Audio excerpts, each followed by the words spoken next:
మంత్రి నారా లోకేష్ జన్మదినాన్ని పురస్కరించుకుని కుప్పం పట్టణంలోని తిరుపతి గంగమాంబ ఆలయంలో తెలుగుదేశం పార్టీ నాయకులు ప్రత్యేక పూజలు నిర్వహించారు. ఈ కార్యక్రమంలో MLC Kancharla Srikanth, RTC vice chairman Muniratnam పాల్గొన్నారు. ఈ సందర్భంగా వారు మాట్లాడుతూ మంత్రి నారా లోకేష్ 100 ఏళ్ల పాటు సంతోషంగా ఉండాలని ఆకాంక్షించారు. అనంతరం కుప్పం పట్టణంలోని ఎన్టీఆర్ విగ్రహం వద్ద నారా లోకేష్ చిత్రపటాన్ని ఏర్పాటు చేసి పాలాభిషేకం చేశారు.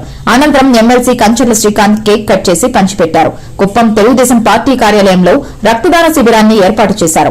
ఈ కార్యక్రమంలో టీడీపీ నాయకులు సురేష్ బాబు, రాజ్ కుమార్ తదితరులు పాల్గొన్నారు.